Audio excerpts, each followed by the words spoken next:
사도행전 강해의 34번째 시간이고요. 13장 13절에서 23절까지 바울의 설교라고 하는 제목입니다.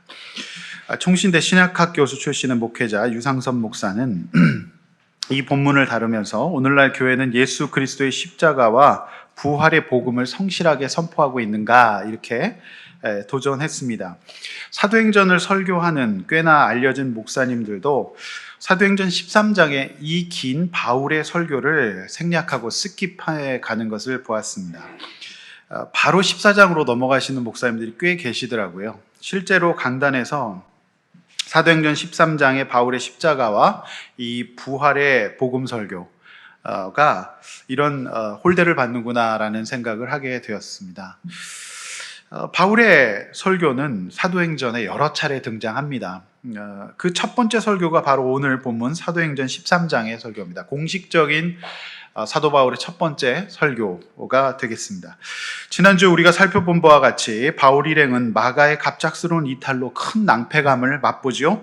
엎친 데 덮친 격으로 그는 버가에서 얻은 말라리아 질병으로 큰 고통을 겪은 것으로 알려져 있습니다.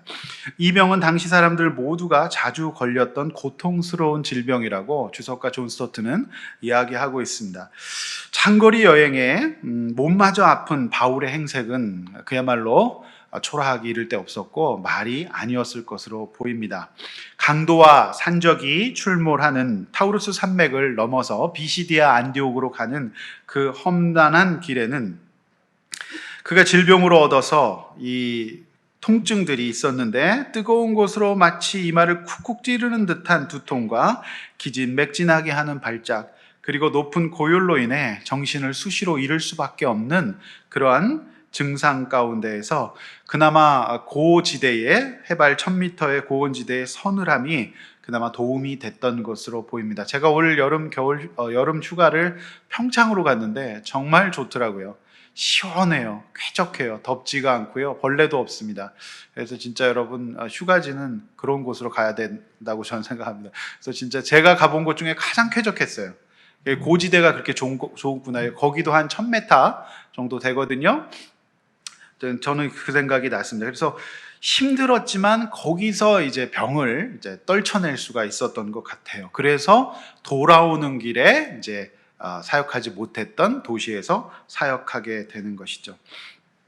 겨우 94일생으로 도착한 갈라디아 지방에서의 이제 비시디아 안디옥이라고 하는 이 회당에서 바울은 말씀을 전할 기회를 얻게 된 겁니다. 여러분, 이렇게 힘들게 겨우 설교 한 번 할 기회를 얻게 되었습니다. 이 바울의 마음이 어떻겠습니까? 그런데 이 본문이 홀대받는 거예요. 굉장히 유명한 목사님인데 사도행전 강의를 하고 있는데 13장 이 설교는 솔롱 스킵하고 있는 거예요. 어떻게 다른 분들은 어떻게 설교하시는지 제가 좀 참고하려고 봤는데 그게 그냥 통으로 없더라고요. 안 하시는 겁니다. 사실은 이 본문을 읽어보시면 저도 이 설교 준비하는데 꽤 애를 먹었습니다. 여러 번 읽어봐도 그냥 여기 무슨 특별한 사람의 이야기나 스토리가 없잖아요. 복음 설교이기 때문에 그렇다라고 하는 겁니다.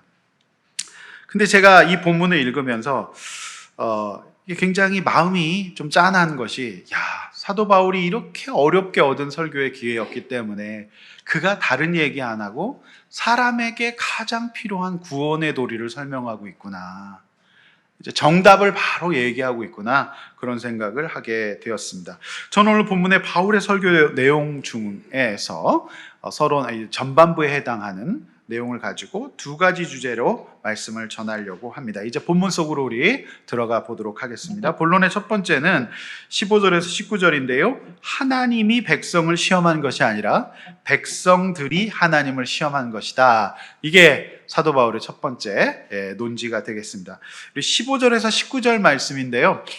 우리가 시간이 지났기 때문에 읽는 것은 좀 생략하고 바로 넘어가도록 하겠습니다. 자, 오늘 본문 바울의 설교가 어쩌면 어렵고 별다른 감흥이 없게 느껴질 수도 있습니다. 2000년 전에 회당에 있던 유대인들을 대상으로 하고 있기 때문에 그럴 수도 있어요. 회당이 뭔지도 유대인들이 누구인지도 모르는 오늘날의 신자들에게는 설교가 별다른 감흥이 없을 수도 있습니다. 그러나 우리는 사도 바울이 말씀드렸던 것 같이 엄청난 고생을 통하여서 이 기회를 얻은 것이기 때문에 이 본문을 정말 소중히 다루어야 한다는 생각을 갖습니다. 예수님이 오시기 전에 율법을 최고로 여겼습니다. 그것으로 구원을 얻는다고 생각했던 이스라엘에 뿌리를 두고 전 세계에 흩어진 사람들을, 흩어진 유대인들, 그 사람들을 디아스포라 유대인이라고 해요. 예루살렘을 떠나서 전 세계, 이제 터키 지역이죠. 이 비시디아 안디옥이라고 하는 동네에까지 흩어져서 살았습니다. 그런데 유대인들은 그 흩어져 있는 곳에 꼭 회당을 세웠습니다. 그 회당은 그들의 예배당이기도 하고 또 그들의 학교이기도 했습니다. 그렇게 그들은 늘 회당을 중심으로 모였습니다. 여러분, 한인들은 외국에 나가면 뭘 세울까요? 한인 교회를 세워요. 그래서 그 한인 교회를 통하여서 커뮤니티를 형성하죠. 유대인들도 마찬가지죠. 회당을 중심으로 그들 유대인들의 커뮤니티를 형성했던 것으로 보입니다. 바울은 자신도 같은 유대인 중에서도 굉장한 열심분자였어요. 그래서 그를 바리새인이라고 얘기를 하죠. 누구보다도 그 회당에 모여있는 사람들의 정서와 마음을 잘 이해하고 있었기 때문에 그는 늘 항상 이방 선교를 가면 그 지역에 있는 회당에 가서 동족들을 깨우는 일들을 먼저 했다라고 하는 겁니다. 따라서 2000년 전에 바울의 설교를 들었던 청중들로서는 바울의 설교가 굉장히 마음에 와닿았을 것으로 보입니다. 왜냐하면 그들의 마음도 잘 알고 이제 오신 예수 그리스도의 복음에 대해서도 정확하게 알고 있었기 때문에 양쪽을 다 아우를 수 있는 입장을 정확하게 설명하고 있었기 때문에 사도 바울의 설교는 굉장히 파급력이 있었을 것으로 보입니다. 그러나 2000년의 시공간을 뛰어넘고 문화적인 종교적인 배경을 뛰어넘은 우리로서는 그런가 보다 할 수 있는 것이죠. 그래서 그 당시에 그 마음들을 우리가 잘 봐야 합니다.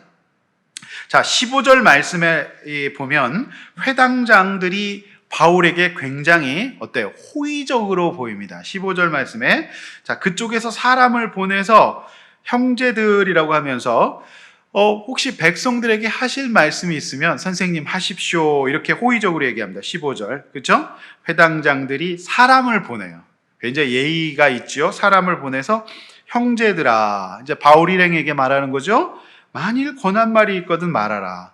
이거 굉장히 호의적이지 않습니까? 좀 이상하지 않습니까? 자, 왜 그랬을까? 사도 바울이 이때까지만 했어도 물론 회심한 그리스도인이었지만 사실 유대인의 정통한 사람이었기 때문에 이 유대인으로서 이 배경과 학벌이 꽤 괜찮은 사람이었어요. 가말리알 학폐였고 정통 유대인이었기 때문에 회심한 것도 알려졌지만 같은 유대인이라서 슬쩍 좀 믿는 구석이 있었던 것 같아요. 그 정도로 이상한 말을 할까? 이런 어떤 안심도 조금 있었던 것 같습니다. 그러나 우리가 알듯이 그간 사도행전의 흐름을 통해서 사도 바울은 바뀌어도 완전히 바뀌었죠.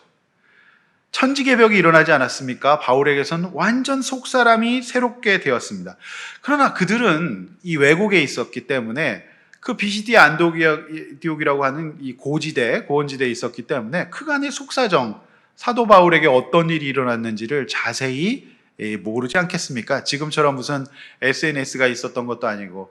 그러니까 이 사울이 바울이 되어서 좀 바뀌긴 했다라는 소문은 듣긴 들었어도 그가 바리새인이었고 꽤나 괜찮은 유대인이었다는 것을 알고 있었기 때문에 그 정도로 이상한 이야기를 하겠어. 그러니까 사람을 보내서 한 말씀 해주십시오, 이렇게까지 이제 호의적으로 이야기를 하고 있습니다. 자신들이 하고 있는 범위 내에서 이제 말할 것이라고 생각했던 것이죠. 그러나 바울의 설교는 상상 그 이상의 것이었어요. 그의 설교는 금기에 도전하고 정해놓은 한계를 뛰어넘는 완전히 사람을 바꿔놓는 설교였다는 것이죠. 그래서 그들 유대 교회 입장에서는 그것이 패착이 되었다, 이렇게 봅니다. 그들을 청한 것이 잘못이었습니다. 여기서 우리는 설교를 대하는 중요한 교훈 하나를 발견하게 됩니다. 저는 이제 이 대목에서 우리가 설교를 들을 때 설교는 내가 듣고 싶은 말씀을 듣는 게 설교가 아니라는 거예요. 여러분 어떠십니까?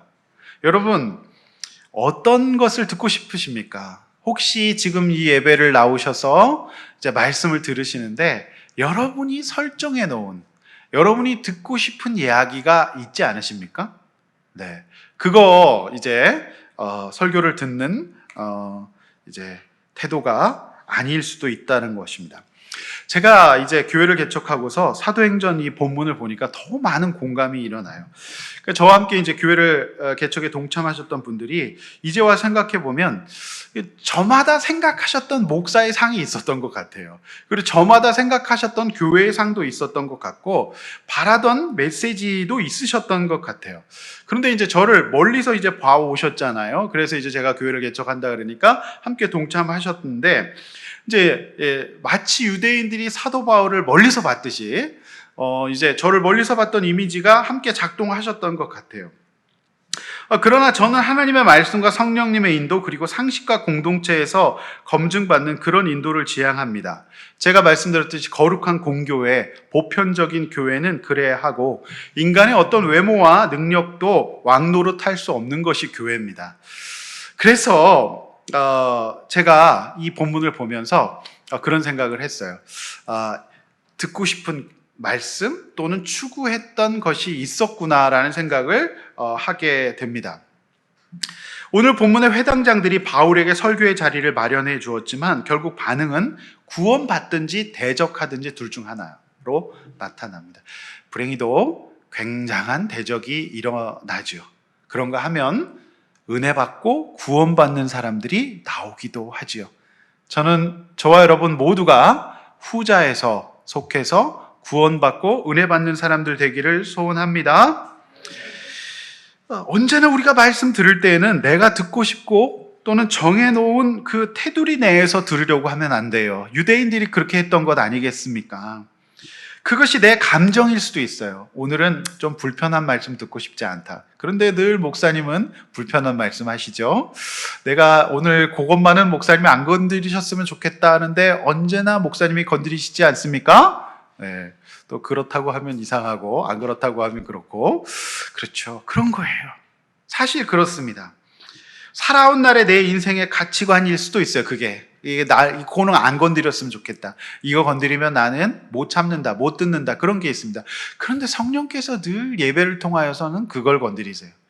유대인들이 바울 선생님이 유대교에 합한 얘기를 해주기를 원했던 거죠. 그래서 청하지 않았겠습니까? 그런데 바울은 그 유대교의 핵심 본질이 잘못된 것을 파고들기 시작하는 거예요. 네. 그러니까 예배를 드리고 교회를 다니는 성도의 바른 자세는 유대교인의 자세와는 달라야 하지 않겠습니까? 그렇지 않겠습니까? 오늘 본문의 회당장들과 유대인들은 어쩌면 그럴 마음이 전혀 없는 상태에서 바울 선생님을 모신 거예요. 네. 이 잘못된 거죠. 자, 16절 봅니다. 바울이 일어나 손짓하여 말하되 이스라엘 사람들과 및 하나님을 경외하는 사람들아 들으라 이렇게 얘기합니다. 자, 바울이 손짓을 합니다. 그러니까 이제 역동적인 모션을 하는 거죠. 어떤 정말 굉장히 역동적으로 손짓을 하면서 바울이 이제 시청각 막 이렇게 하면서 막 이렇게 하면서 막 손짓을 하면서 막 삿대질하면서 막 이렇게 바울이 왜 그렇게 했을까? 사실 바울 지금 몸도 안 좋아요. 근데 이 기회를 소중히 여기고 최선을 다하려는 마음이었던 것 같아요. 나름 힘차게 설교를 시작했습니다. 자, 저는 이 본문이 굉장히 짠하더라고요. 죽을 고생을 해서 몸도 아픈데 거기 당도한 노사도가 이렇게 그 피곤한 얼굴, 정말 병 걸린 얼굴로 손짓을 하면서 거기서 이렇게 설교하는 그 모습, 그 분위기, 참 그것만으로도 우리가 그 자리에 있었다면 좀 눈물이 나지 않았을까 그런 생각을 하게 됩니다. 그는 서론을 친화적으로 시작합니다. 이스라엘 사람들과 하나님을 경외하는 사람들아 들으라. 자, 이 말은 반은 맞는 말이었어요. 바울이 볼 때 이방인이나 아예 우상을 섬기고 있는 사람들보다는 그래도 동족인 유대인들이 낫는 게 유대인들은 그래도 유일신인 하나님을 믿고 있어요. 구약을 믿고 있잖아요. 단 오신 예수 그리스도에 대해서 아직 모르고 있는 거죠. 그거예요. 그러니까 그래도 이 사람들은 그래도 바울이 볼 때는 아예 우상을 믿고 있는 사람들보다는 낫다라는 판단을 한 거예요. 그러니까 한마디로 서론부터 깨는 설교는 하지는 않았다라고 보여집니다. 자, 바울은 이제 17절에서 이스라엘 백성이 하나님이 우리 조상들을 택하시고 애굽 땅에서 나그네 된 백성을 높여 큰 권능으로 인도하사 하면서 18절에서 광야의 40년, 그리고 19절에서 도합 다시 가나안 땅까지 들어가는데 450년의 세월이 걸렸다라고 얘기합니다. 자, 출애굽에서 다시 고향 가나안으로 돌아오는데, 우리가 창세기 묵상했죠. 요셉 때문에 기근을 맞아서 이제 애굽으로 들어가지 않습니까? 거기서 이제 피해요. 그런데 너무 오래 살았던 거죠. 다시 올라오는 데까지 무려 450년의 세월이 흘러버린 거예요. 17절에서 이 바로 그 얘기하는 겁니다. 큰 권능으로 출애굽시키셨던 역사를 언급하면서 그 과정에서 40년을 허비한 것을 말해요. 왜 40년 허비했을까요? 직진하면 바로 갈 수 있는 길인데요. 거기서 고집을 피워요. 난 다시 돌아갈래. 난 돌아갈래. 그래서 설경구 대사가 이제 출애굽기에서 나왔다는 말이 있거든요. 돌아간다 그러고, 막 못 살겠다 그러고, 막 마늘 달라 그러고, 막 이런 거죠. 못 살겠다. 차라리 애굽에서 살래. 나 돌아갈래. 막 그런 거죠. 예? 못 살겠다고 순종하지 않다가 직진하면 되는 길을 가지고 자그만치 40년을 돌아갑니다. 누가 돌아가라 그랬습니까? 예? 자기가 40년을 돌아다녀요. 예. 고향 가나안에 살고 있는 기골이 장대한 가나안 7족속을 쫓아내고 다시 믿음의 고향 땅을 되찾기까지 450년이나 걸려요. 이렇게 오래 걸릴지는. 그러니까 한번 믿음을 떠나서 다시 돌아오기가 그렇게 어려운 거예요. 진짜로 어렵습니다. 자, 이 대목에서 유대인들에게 바울이 전하고 싶었던 메시지가 뭐였을까요? 유대인이라면 누구나 다 알고 있는 이 구약의 역사예요. 우리가 조선, 이 역사를 알고 있듯이 다 알고 있는 역사예요. 전하고 싶었던 메시지가 있어요. 그거는 이거예요. 하나님은 언제나 우리의 인생을 바르고 선하게 빠른 길로 인도하시는 분인데 정작 그 길을 돌아가고 헤매고 악착같이 올바르지 않은 길로 가는 것이 누구다? 우리 조상이었다. 우리 유대인이었다. 그러니까 우리가 상태가 그닥 좋지 않다. 그 얘기를 하고 싶은 거예요. 역사를 통해서 정작 시험한 것은 하나님이 우리를 시험한 것이 아니라 너희들이 하나님을 시험했다. 그 메시지를 하고 싶었던 것입니다. 자초한 것이라는 것이죠. 힘들다고, 자초한 일인데도 지금 척박하다고, 지금 죽고 싶다고 하나님 어디 계시냐고 원망하고 있는 이스라엘 백성들입니다. 여러분, 대놓고 원망하지 않았지만 차갑게 식어버린 마음으로 소위 냉담자가 되어버려서 그냥 형식적인 성전 제사를 드리고 율법을 따르려고 하는 그러한 이스라엘 백성들이 너무너무 많았어요. 한마디로 하나님께 삐진 거예요. 그리고 마음이 상한 거예요. 그래서 오늘 제가 그런 찬양을 부른 것입니다. 오늘 우리 박전 집사님이 찬양팀에 그냥 서 있기만 하니까 저는 그냥 서 있기만 해도 좋아요. 뭐 우리가 이제 연습을 많이 못했지만 그래도 서 있기만 해도 좋습니다. 근데 왜 그 얘기를 했죠, 제가? 어쨌든 좋았는데 이 친밀감으로 설교의 서론을 시작한 바울은 이제 잘못된 본질, 이 백성들이 고질적인 문제를 접근해요. 그래서 백성들이 하나님을 시험했지 하나님 백성 시험에 빠뜨린 것이 아니다. 바로 그 얘기를 지금 하고 있는 거예요. 따라서 이것에 대한 구체적인 회개가 있어야만 돼요. 하나님 앞에서.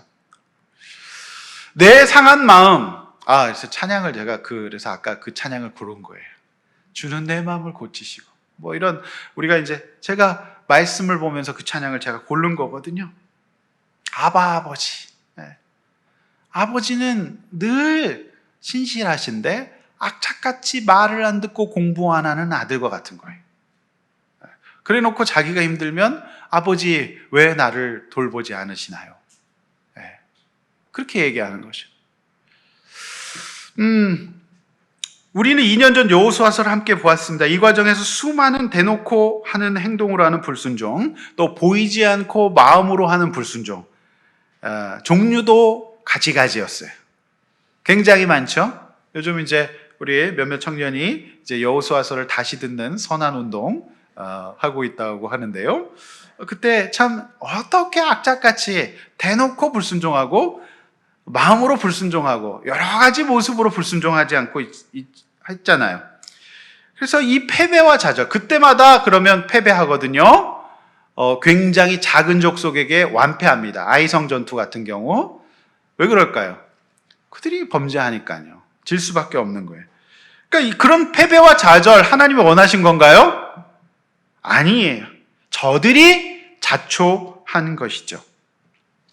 제 동료 사역자 중에 저만큼 사실은 저도 이제 등치가 큰데 저보다 등치가 더 크고 외모가 저보다, 제 개인적인 의견입니다, 저보다 더 험악하게 생긴 이제 청소년 사역자가 있어요. 홍민기 목사라고 있습니다.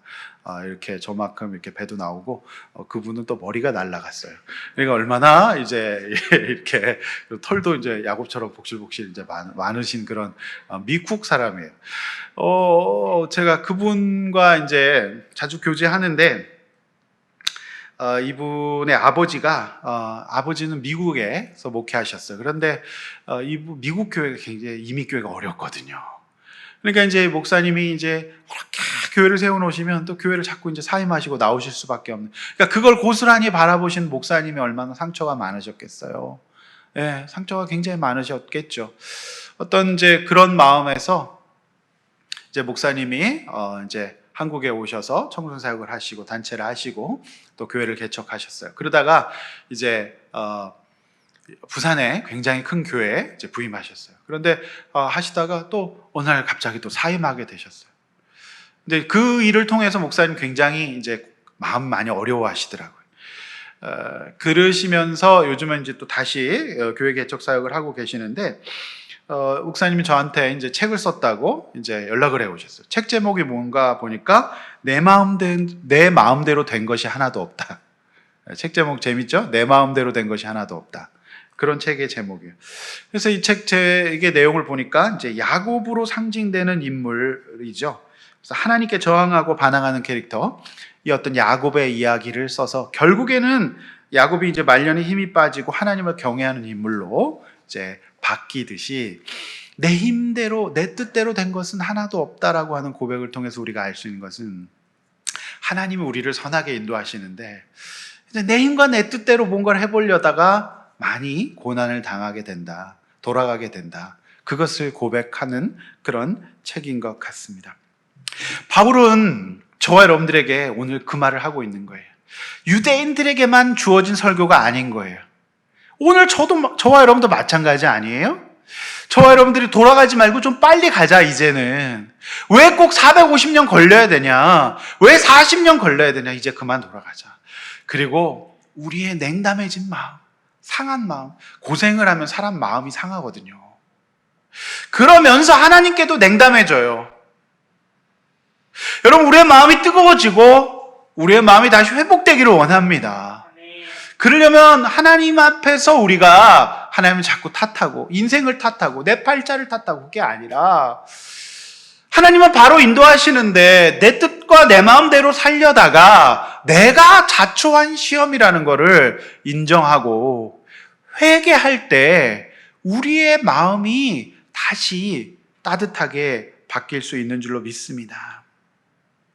앞으로는 이제 그런 실수를 하지 맙시다. 예수님이 오셨거든요. 성령님을 보내셨거든요. 그래서 우리 구원의 방식이 이제 바뀌었습니다. 율법도 아니에요. 얼마나 다행이에요. 네, 바로 돌아올 수 있길 원합니다. 할렐루야.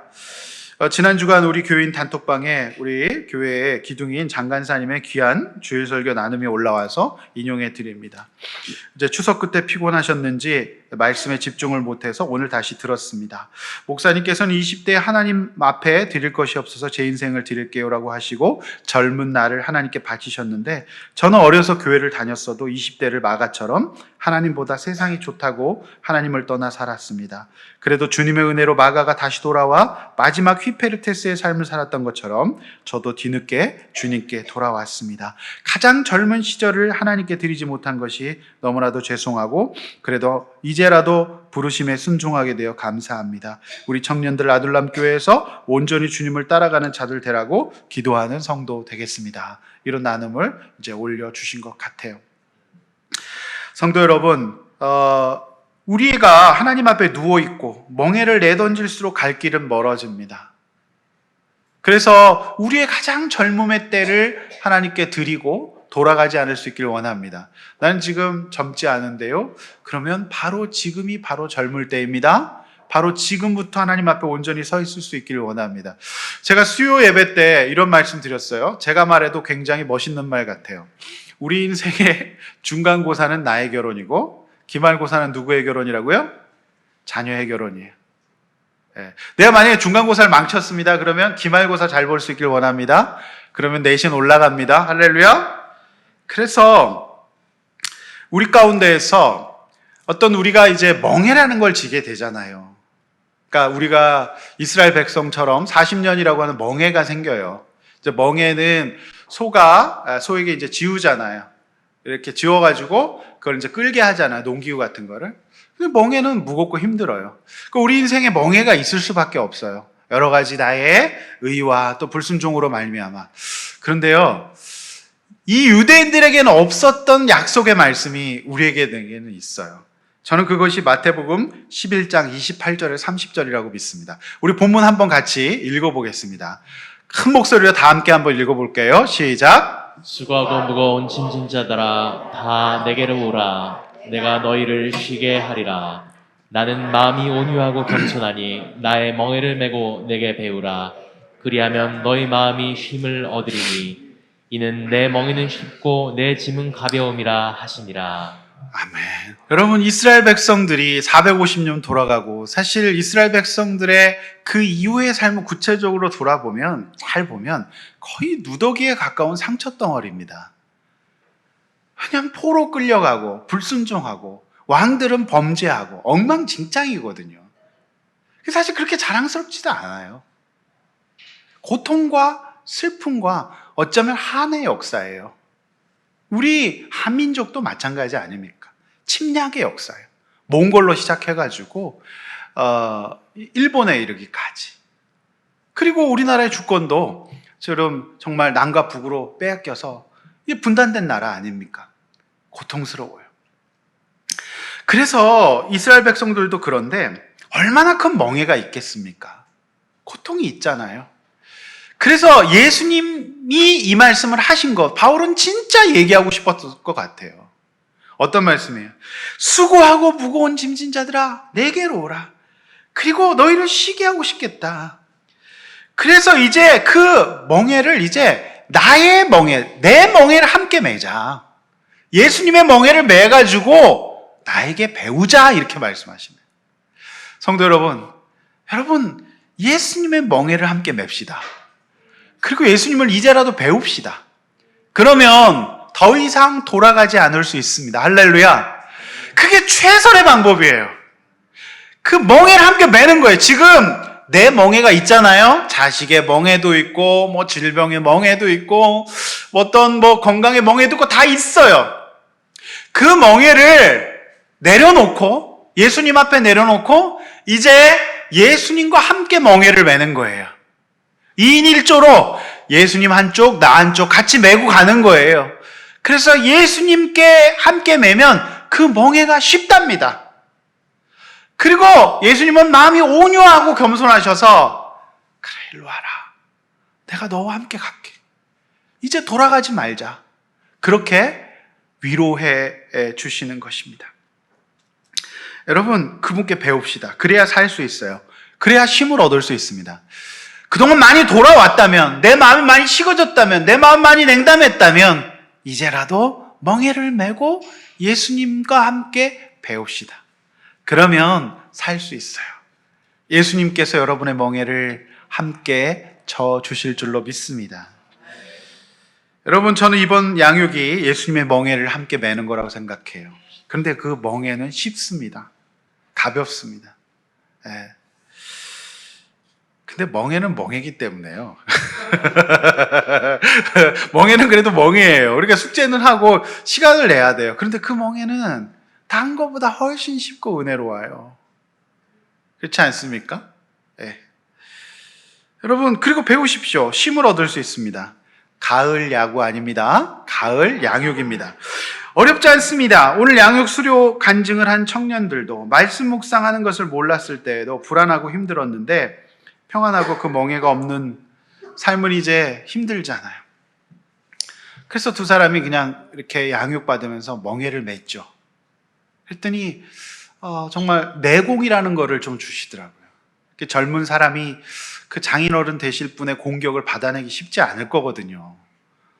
근데 그거 인정하고 같이 거기서 울어버리니까 끝난 거죠, 뭐. 예. 근데 앞으로 직장생활 잘하면 될 것 같아요. 예.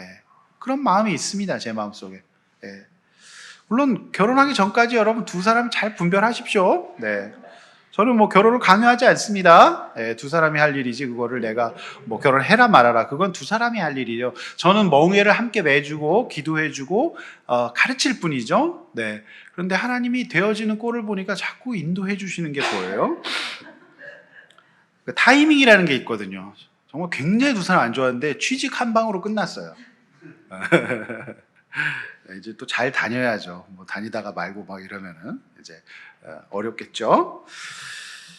양육수로 간증을 한 청년들도 그랬고요. 또 목장에서 450년과 같은 1년을 통과한 우리 김 집사님도 이제 말씀과 예배에 멍에를 잘 메고 힘을 얻고 싶다 그랬어요. 예, 그죠? 그러니까 우리 양 집사님이 우리 줌에다가 카메라에다가 이걸 이렇게 올리더라고요. 이렇게. 그러니까 얼굴이 안 나오고 이게 이렇게 올라오는 거죠. 네. 하나님이 내 인생을 시험하신다고 생각하시는가요? 그렇지 않아요. 내가 오늘부터 본문의 유대인들처럼 광야에서 온갖 소행을 저질렀습니다. 그리고 내 고집대로 살다가 내비 안 보고 성령의 내비 안 찍고 가다가 450년 세월을 흘러보냈어요. 가까운 길을 놔두고 험한 길 선택했습니다. 이것에 대해서 구체적인 회개할 수 있길 원합니다. 그때 내 마음이 돌아서고 예수님이 여러분 멍에 함께 매줘서 쉽게 갈 수 있을 줄로 믿습니다. 이제 여러분 짐과 멍에를 내려놓고 예수님의 멍에를 메고 그분께 배우고 함께 갑시다. 아멘? 이것이 가장 지혜로운 방법이에요. 이렇게 한번 나눠봅시다. 자, 수고하고 무거운 짐진 때일수록 예수님의 멍에를 배우고 그분께 갑니까? 그러니까 수고하고 무거운 짐이 굉장히 많고 세월이 많을수록 더 어때요? 예수님께 배워야 돼요. 그게 최선의 방법입니다. 난 너무 바빠요. 너무 힘들어요. 그럴수록 더 멍에를 예수님께 내려놓고 져야 됩니다. 알겠죠? 네.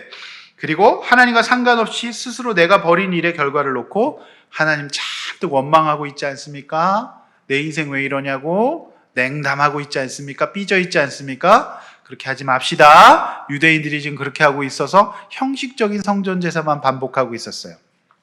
자, 두 번째, 하나님이 사울을 원하신 것이 아니라 백성들이 사울을 원한 겁니다. 20절에서 23절입니다. 자, 읽기는 생략하겠습니다. 자, 20절은 선지자 사무엘 때까지 사사를 주셨다라고 바울은 전합니다. 사사란 출애굽 후에 왕이 생기기 전까지의 제도였어요. 그래서 가나안 땅에 들어가서 왕을 세워지기 전까지 백성들을 리드했던 정치 군사적 지도자를 뜻해요. 이들은 평소에는 재판을 해요. 사법제도를 운영하다가 전쟁이 나면 군대 대장이 됩니다. 그래가지고 리더가 되는데요. 대표적인 사사가 우리가 알다시피 기드온과 삼손 같은 사람. 전쟁의 이제 왕이지 않습니까? 그러나 이 시기 역시 극도로 혼란스러웠던 시기로 평가됩니다. 사사시대. 그렇지 않습니까? 자, 그러다가 오늘 21절 보니까 그 후에 백성들이 누굴 구합니까? 왕을 구해요. 자, 다른 주변 국가들은 다 왕이 있는 거예요. 왕정이 이제 설립이 되고 다 왕이 있으니까 우리도 왕 주세요 그러는 겁니다. 왕을 주세요. 그러니까 이미 하나님과의 관계에 이상이 생긴 백성들의 분별력은 무너져 있습니다. 그러니까 분별력이 있어야 장인을 만나도 만나는 거거든요. 분별력이 없이 왕을 달라고 하면 이상한 왕을 세우게 되는 거지요. 그렇지 않습니까? 아니나 다를까 일단 이들은 훤칠하고 배경 좋아 보이는 사울을 선택합니다. 사무엘상 9장 1, 2절 말씀 우리 다 함께 한번 읽어볼게요. 이들이 도대체 어떤 왕을 세웠는지 보겠습니다. 사무엘상 9장 1절에서 2절 말씀 제가 한번 같이 한번 읽어보겠습니다. 시작. 베냐민 지파에 기스라 이름하는 유력한 사람이 있으니 그는 아비엘의 아들이요 스롤의 손자요 베고렛의 증손이요 아비야의 현손이며 베냐민 사람이더라. 기스에게 아들이 있으니 그의 이름은 사울이요 준수한 소년이라. 이스라엘 자손 중에 그보다 더 준수한 자가 없고 키는 모든 백성보다 어깨 위만큼 더 컸더라. 네, 여러분 2절 후반절에 있는 내용들 사울에 대한 외모에 대한 평가들을 잘 보셔야 되는데요. 여러분 이 본문 어떻게 읽으셨습니까? 뉘앙스 어때요? 이스라엘 왕으로서는 좀 이상하지 않나요? 뭔가 본질이 빠져 있는 것 같지 않아요? 이거 마치 중매쟁이 이 아주머니가 정략적으로 신불남과 신부를 소개할 때 뉘앙스 느껴지지 않습니까? 네? 약간 좀 마담 뚜가 소개할 때 분위기 아닙니까? 인격과 신앙을 온데간데 없고 유력한 집안, 준수한 외모, 월등한 신장을 이야기하고 있습니다. 자매들에게 이렇게 월등한 신장이 중요한지는 미처 몰랐습니다. 예? 그거 정말 중요하지 않습니다. 이것이 어쩌면 유대인으로 대표되는 인류가 구원을 받지 못한 이유일 수도 있어요. 인간은 끊임없이 하나님의 자리에 누굴 갖다 놔요? 인간을 갖다 놔요. 사람을 갖다 놔요. 신랑을 갖다 놔요. 아내를 갖다 놔요. 아이돌을 갖다 놔요. 그러니까 이제 영적 진리는 굉장히 단순해요. 하나님의 자리에 사람 갖다 놓은 역사가 이스라엘의 역사라고 하는 거예요. 딴 거 아닙니다. 그렇게 여러분 잘났던 사울이 통치했던 40년 돌았던 이 광야에서 헤맸던 이스라엘 백성이 왕정이 시작되고 분별력 없이 왕 세워가지고 40년을 또 헤맵니다. 통치 기간 40년이에요. 그러니까 40년에 굉장히 상처가 많은 거죠. 네. 그러니까 얼마만큼 이스라엘 역사를 뒤로 돌렸는지 몰라요, 사울이. 그리 준수했던 사울은 훗날 망상장애를 겪습니다. 그는 조현병 증세까지 겪습니다. 그래서 사람을 죽이려고 합니다. 바울은 지금 유대인을 대상으로 설교하고 있지만 잘 생각해보면 유대인들에게만 해당되는 이야기가 아니에요. 오늘 성경 사도행전에 기록이 되었고 오늘날 지금 이 거룩한 예배 시간에 우리가 읽고 있는 것은 유대인들만 그렇지 않고 저와 여러분들도 사실상 유대인이기 때문에 그래요. 끊임없이 사람을 의지하고 그 사람 속에 하나님을 보는 것이 아니라 그 사람의 능력과 배경과 외모만을 보기 때문이에요. 여러분 진짜로 믿음이 좋은 형제 자매가 있어요. 근데 이제 이게 너무 아닌 것 같아요. 그러면 우리 청년들 어떻게 하겠습니까? 네. 우리 형제 자매 여러분, 외모가 그렇게 힘들잖아요. 그러면은 마스크를 쓰세요. 그게 뭐가 중요해요? 하나도 중요하지 않습니다. 이 살아보신 모든 분들 다 얘기해 보세요. 하나도 중요하지 않은 거죠. 그죠? 예? 사람의 신앙과 인격과 그런 게 중요한 거예요. 마스크가 부족하다. 수건이 있습니다. 수건. 자, 사울이 통치한 40년간 이스라엘의 역사를 얼마만큼 뒤로 돌렸는지 우리는 알고 있어요. 자, 사도행전에 이것이 기록되었고, 여러분 이렇게 살면 썬데이 크리스찬이 이런 거예요. 불신자가 이런 거예요. 그 사람의 인격과 신앙과 하나님 앞에서 관계를 보지 않고 철저히 외모만 보는 거예요. 하나님이 아닌 능력과 외모를 붙들고 사는 사람입니다. 내 자녀에게 하나님이 없는데도 이런 거죠. 일단 공부 잘하면 되었고, 그냥 공부 못해도 아이가 그냥 준수하면 그냥 보기만 해도 너무 좋아. 이거 아닙니다. 그냥 이게 맞는 건가요? 하나님, 사울이 아니라 다윗이 돼야 되지 않을까요? 계속해서 불순종하고 시간을 허비하고 매지 않아도 될 명예를 스스로 매며 끊임없이 하나님보다 멋져 보이는 도림이 없는 사람을 의지하고 믿는 것이 유대인처럼 된 모습이 아닐까요? 그러니까 사실상 유대인들은 너무 많다라고 하는 거예요. 제가 그 석사 때부터 이상하게 학교에서 가르치게 된 기회가 연결이 되었어요. 그래서 이제 실력이 아니라 정말 운 좋게 하나님의 인도로 이제 그 강의할 수 있는 기회가 생겨서 그때부터 지금까지 하고 있는데, 제가 이제 겸임 교수를 할 때 어느 대학에 이제 교수 수련회를 간 적이 있습니다. 그런데 이제 저는 그때 세상의 학문과 교육제도 자체가 굉장히 필요하지만 이 제도가 사람을 구원할 수 없다라고 하는 것을 제가 느낀 적이 있어요. 이제 선생님들 수련회를 갔는데 왜 제가 그걸 느꼈냐면, 이 사회의 지성사회, 지성집단이라고 하는 그 선생님들 사회가 일단 출신과 배경, 그리고 외국과 국내, 그리고 외국도 어떤 외국인가로 갈려져 있어요. 그리고 더 자세하게는 그 같은 외국이라도 어느 학교, 어느 교수 밑인가가 엄밀하게 구분되더라고요. 국내는 아예 끼지도 못하고 저 구석에 있어야만 되고, 그런데 더 비참한 건 뭔지 아세요? 국내도 어느 국내인지가 또 거기서 이제 갈린다라고 하는 거예요. 다행히 모든 조건이 비슷하다고 해도 자신이 전공한 어떤 분야가 최신인지 각광받는 분야인지에 따라서 또 이제 달라지는 거죠. 지성사회의 학문적 업적을 발표하는 학회는 기존의 연구 결과들을 어떻게 하든지 반박하는, 교양 있게 반박하는, 절대적인 진리는 없는 상대적인 각축장이었어요. 제가 그걸 보면서 이 어떤 교육 제도와 이 사회의 지성사회가 구원의 집단이 될 수 없겠구나. 저들은 다른 사람의 구원보다 자기의 인정과 어떤 그 헤게모니에 굉장히 관심이 많은 분들이구나. 우리가 다 아는 내용 아닙니까? 제가 그거를 이제 깨달았어요. 그래서 인간의 외모가, 인간의 능력이 구원될 수 없다라는 것을 살짝 맛본 그 사회에서 제가 느꼈습니다. 그래서 얼마나 교회가 좋고, 얼마나 예배가 좋고, 얼마나 말씀이 좋은지 몰라요.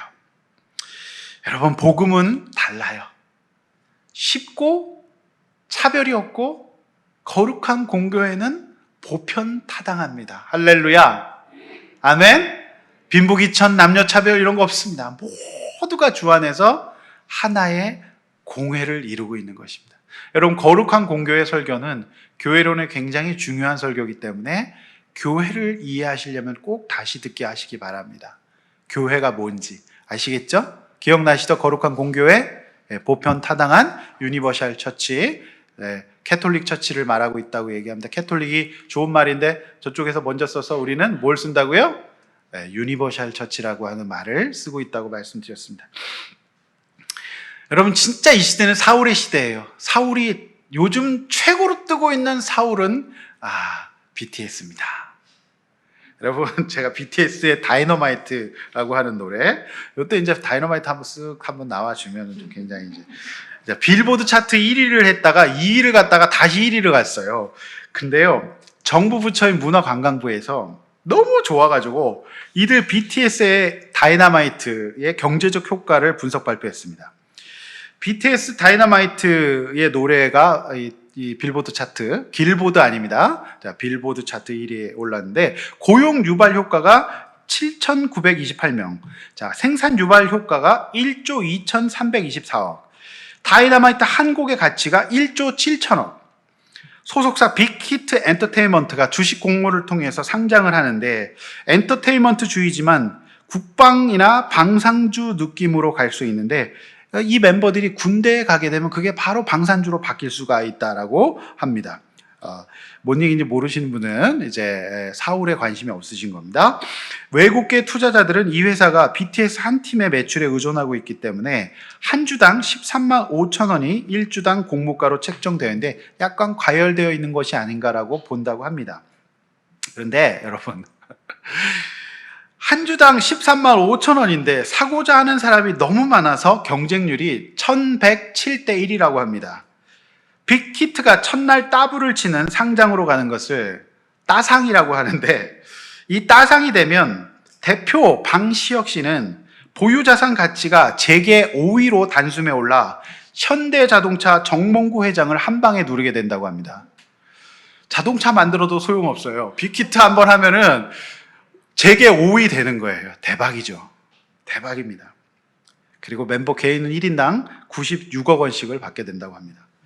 제가 이 기사를 보면서 정말 이 시대에 예수 믿기 어려운 시대가 되겠구나. 그러니까 이들을 보고 이런 세상을 보는 사울을 너무 많이 나고 있기 때문에, 여러분, 이들의 팬덤은 너무나 충성스러워서 이 아미들의 충성심을 따라가는 교인들을 제가 지금까지 본 적이 없습니다.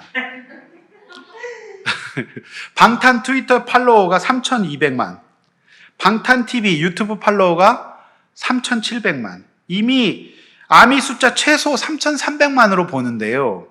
이것은 캐나다 인구와 같다고 합니다. 한 나라 인구와 같아요. 그러니까 이들은 우리 오빠들이 쪽팔리지 않게 주식 사기 운동을 하면 기념주와 사듯이 살 것으로 보이는데, 주식 시장에 팬덤이 작용한 첫 번째 사례로 기록될 것으로 보입니다. 팬덤이라고 하는 게 그래요.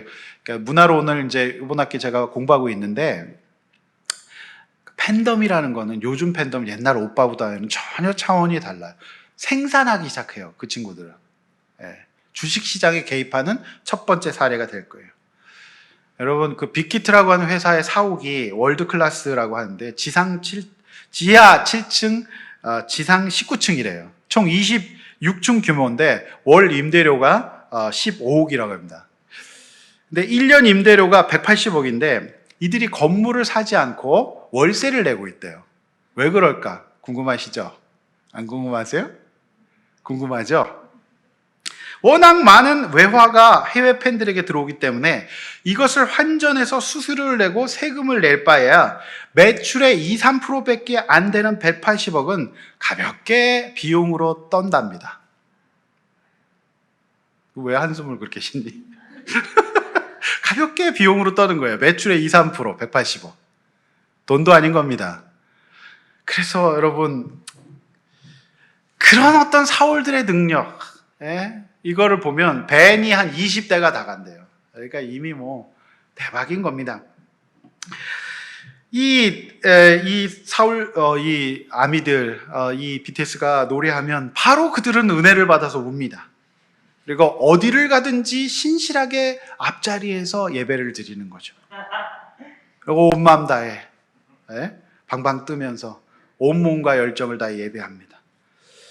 따라서 구약에도 사울은 있었고 앞으로도 사울은 있을 예정이에요. 참 저는 이 점이 굉장히 어려운 점이다. 이 시대 우리가 TV만 틀면 나오는 수많은 사울들 때문에 많은 청년들과 학생들의 배우자상에 얼그러져 있고, 신앙하지만 결정적인 순간에 헷갈리게 된다라고 하는 거예요. 따라서 여러분, 교회에서 우리 청년들에게 진짜로 우리 권사님들이 권하는 배우자가 최고의 배우자인 줄로 믿습니다. 굉장히 홀리해 보이고 거룩해 보이는 그런 자매들, 형제들이 좋은 자매들인 줄로 믿습니다. 아멘 하세요. 네. 22절, 결국 하나님은 사울을 패하시고 목동 출신의 다윗 왕을 세우세요. 그는 하나님의 마음에 맞는 사람이었어요. 하나님의 마음에 맞는 사람이었기 때문에 그는 하나님의 뜻을 이루는 데 쓰임받아요.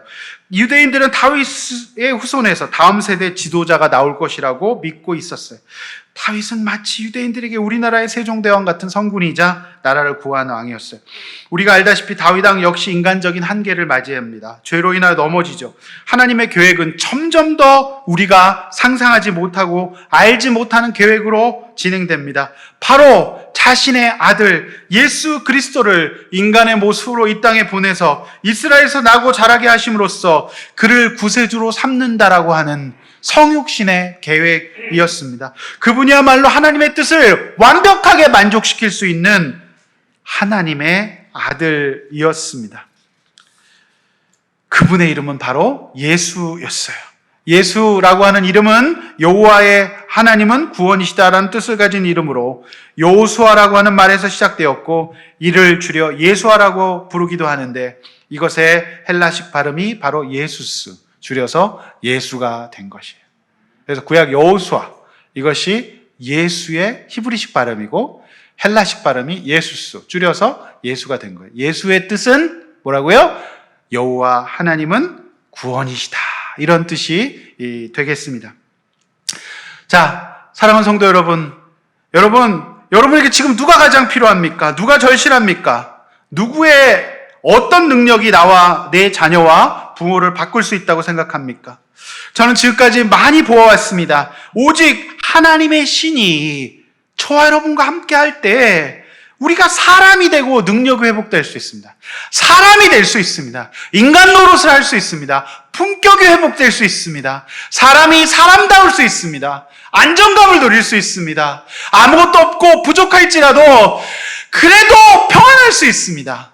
조건에 따라 사는 삶이 아닙니다. 목적 중심의 삶을 삶으로 말미암아 내 인생이 주님을 바라보고 품격 있고 고귀한 삶을 살 수 있습니다. 그것을 바로 구원이라고 얘기합니다. 오늘 아침에 저는 큐티하면서도 보았습니다. 온갖 고생을 하고 있으면서도 사도 바울은 품격을 잃지 않아요. 그가 자랑하고 나대는 것이 아니라 그의 품격을 유지하면서 사람들을 살리는 모습을 봐요.